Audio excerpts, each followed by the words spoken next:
saya Isna Lutfiani dari IAIN Kediri. Di sini kita akan membahas perkembangan biologis dari pengaruh faktor genetik, ada interaksi faktor, ada ciri umum, ada pubertas, ada perkembangan kognitif teori. Selanjutnya kita harus mengetahui terlebih dahulu apa itu perlindungan biologis. Perkembangan ini terjadi pada masa peralihan anak-anak menuju ke kedewasaan seperti biologi, kognitif, sosial sampai emosional. Pembahasan pertama adalah pengaruh faktor genetika terhadap perkembangan remaja. Sifat dasar gen. Yang pertama adalah genotip, adalah warisan genetik seperti sikap dan perilaku. Yang kedua, fenotip, seperti ciri fisik, tinggi badan dan berat badan. Yang ketiga, rentang reaksi, seperti meski diberi banyak makan, namun orang yang memiliki gen pendek tidak akan pernah tumbuh tinggi. Metode yang dipakai para ahli genetika perilaku. Kembar identik, seperti anak kembar namun memiliki perbedaan yang dipengaruhi oleh faktor lingkungan. Yang kedua, kembang renta, dibesarkan dalam rahim yang sama namun berbeda seperti adik dan kakak, dan bukan kembar, beda jenis kelaminnya. Yang ketiga adalah penelitian adopsi. Menurut Charles dan Weinberg, pendidikan orang tua biologis merupakan predikator yang lebih baik bagi akil anak angkat ketimbang akil orang tua angkat. Yang ketiga adalah temperamen.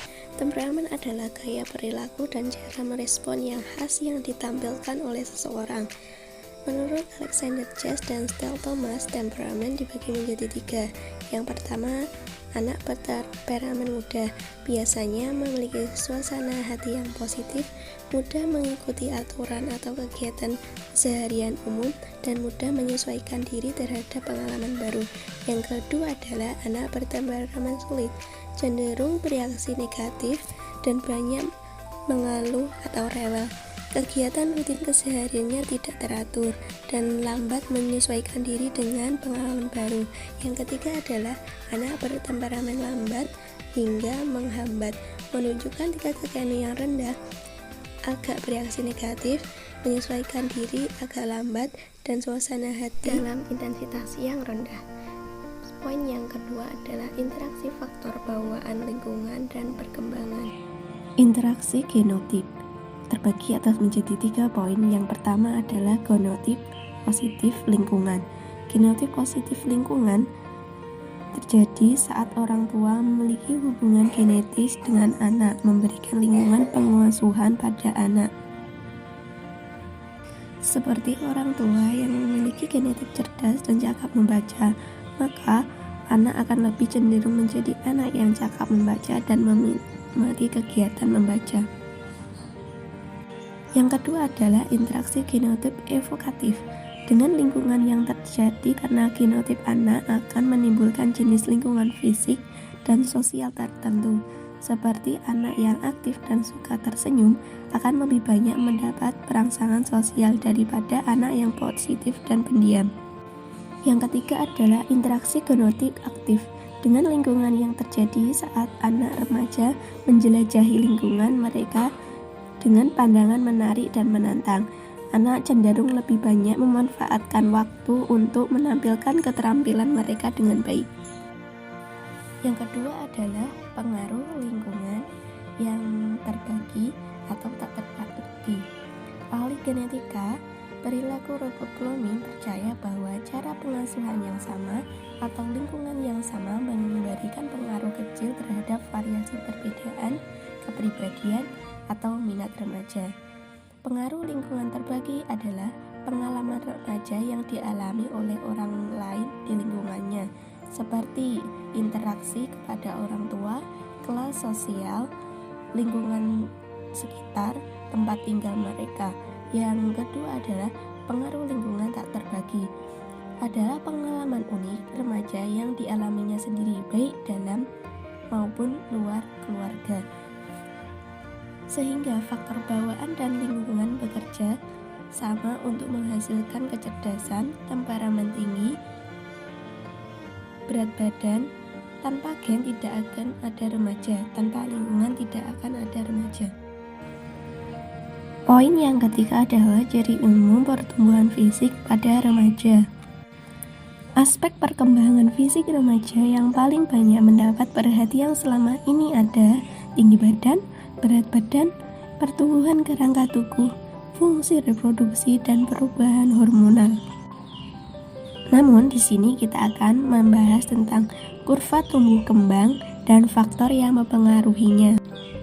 4 kurva tumbuh kembang.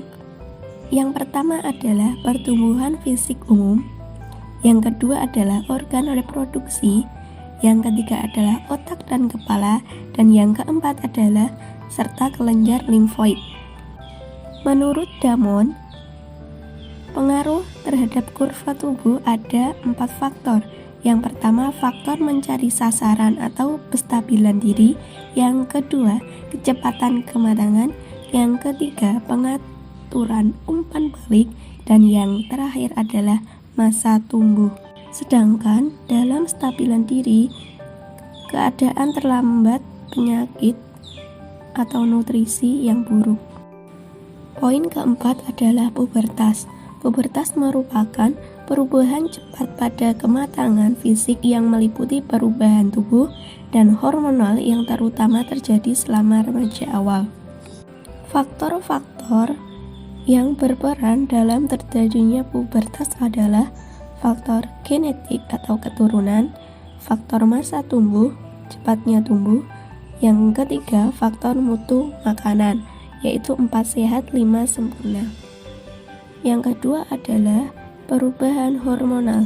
Hormon adalah suatu substansi kimiawi kekuatan besar yang dikeluarkan oleh kelenjar endokrin dan dialirkan ke seluruh tubuh melalui pembuluh darah.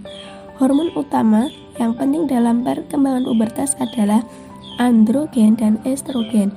Androgen dimiliki oleh seorang laki-laki dan estrogen dimiliki oleh perempuan.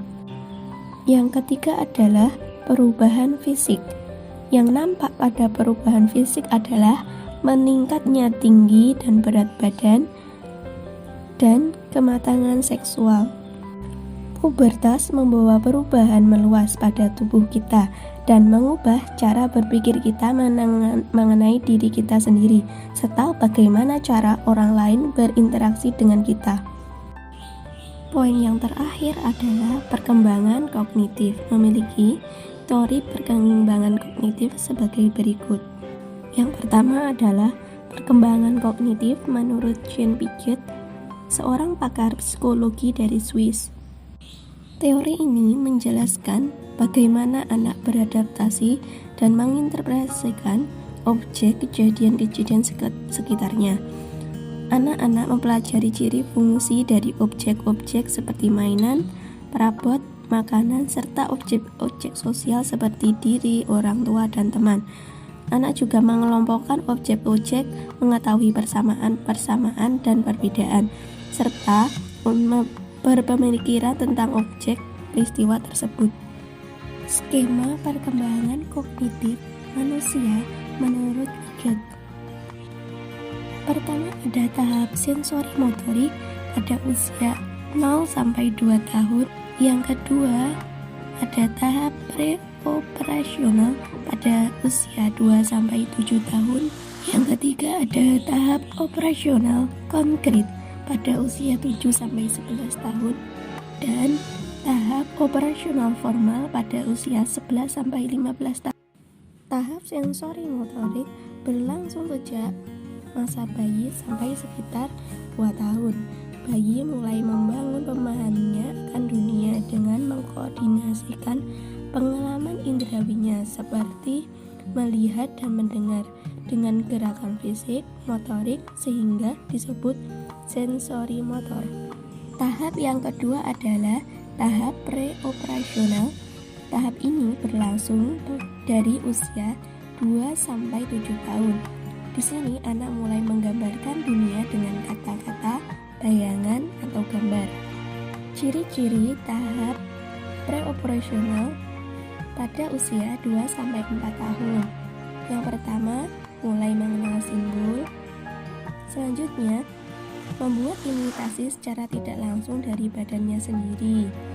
Selanjutnya, bermain simbolis, seperti bermain mobil-mobilan dengan balok-balok kecil. Yang selanjutnya, menggambar. Menggambar realistis, tidak proporsional, seperti gambar yang tidak proporsional. Mengetahui bentuk-bentuk dasar geometris seperti bulat, bundar, dan persegi. Gambaran mental masih kacau, sedangkan ciri-ciri berpikir tahap preoperasional pada usia 4-7 tahun adalah anak-anak masih memahami bahwa volume suatu benda berubah dengan perubahan wadah. Selanjutnya, egosentris, anak belum bisa melihat dari perspektif orang lain. Selanjutnya, adaptasi tidak disertai gambaran yang akurat. Dan klasifikasi figuratif, anak mengklasifikasikan sesuatu berdasarkan gambarnya. Tahap operasional konkret terjadi pada usia 7-11 tahun. Menurut Piaget, operasi adalah hubungan-hubungan logis di antara konsep-konsep atau skema-skema. Sedangkan operasi konkret adalah aktivitas mental yang difokuskan pada objek-objek atau peristiwa-peristiwa yang nyata atau konkret dapat diukur. Proses-proses penting pada tahapan ini adalah pengurutan. Anak mampu untuk mengurutkan objek menurut ukuran, bentuk, atau ciri lainnya. Seperti contoh benda yang paling besar sampai benda yang paling kecil. Classification merupakan kemampuan untuk memberi nama dan mengidentifikasi serangkaian benda menurut tampilannya, ukurannya, atau karakteristik lain, termasuk gagasan bahwa serangkaian benda-benda dapat menyertakan benda lainnya ke dalam rangkaian tersebut. Decentering merupakan kemampuan anak mulai mempertimbangkan beberapa aspek dari suatu permasalahan untuk bisa memecahkannya. Seperti contoh, anak tidak akan lagi menganggap cangkir yang lebar tetapi pendek lebih sedikit isinya dibanding cangkir yang kecil tetapi tinggi. Reversibility merupakan kemampuan anak mulai memahami bahwa jumlah atau benda-benda dapat diubah, kemudian kembali ke dalam keadaan awal. Anak dengan cepat menentukan bahwa 2 ditambah 2 adalah 4, dan 4 dikurang 2 adalah 2, sama seperti hasilnya pada awal. Konservasi merupakan kemampuan memahami kualitas, panjang, atau jumlah benda-benda, tetapi tidak berhubungan dengan pengaturan atau tampilan dari objek atau benda-benda tersebut. Seperti teh yang diletakkan dalam gelas yang sama meskipun dipindah dalam wadah yang berbeda, namun ukurannya tetap sama. Yang terakhir adalah penghilangan sifat egosentrisme. Tahap operasional formal. Tahap ini tahap perkembangan kognitif yang dimulai kira-kira 11 atau 12 tahun akan terus berlanjut sampai remaja, mencapai masa tenang atau dewasa. Pada tahap ini ada sudah mulai berpikir abstrak dan hipocentris. Pada masa ini anak sudah mampu memikirkan sesuatu yang akan atau mungkin terjadi, sesuatu yang abstrak. Di samping itu, pada tahap ini, remaja juga sudah mampu berpikir secara sistematis. Remaja telah mampu memikirkan sesuatu kemungkinan secara sistematis untuk memecahkan masalah. Mereka juga memiliki kemampuan berpikir alternatif, sehingga kemungkinan menyelesaikan masalah yang mereka hadapi lebih beragam. Pandangan Brunner tentang perkembangan kognitif. Terdapat 6 konsep pokok dalam perkembangan kognitif. Yang pertama, perkembangan intelektual ditandai oleh meningkatnya variasi respon terhadap stimulus. Yang kedua adalah pertumbuhan tergantung pada perkembangan intelektual dan sistem pengelolaan informasi yang dapat menggambarkan realita. Yang ketiga, perkembangan intelektual memerlukan peningkatan kecakapan untuk mengatakan pada dirinya sendiri dan orang lain melalui kata-kata atau simbol. Selanjutnya, interaksi antara guru dan siswa sangat penting bagi perkembangan kognitif.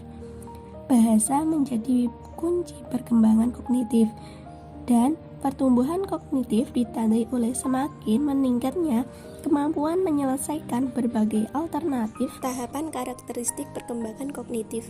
Tahap enaktif, di mana pengetahuan diperoleh melalui respon-respon motorik. Disinilah anak memulai memahami lingkungannya. Tahap simbolik, pengetahuan lebih banyak berasal dari kata-kata yang berubah-ubah, simbol matematika, dan simbol sistem. Tahap ikonik, tahap ini lebih banyak berasal dari gambaran imajinatif. Anak membawa informasi yang didapatnya melalui imajineri. Terima kasih dari saya, Isna Lutfiani. Apabila ada kesalahan, saya minta maaf. Wassalamualaikum warahmatullahi wabarakatuh.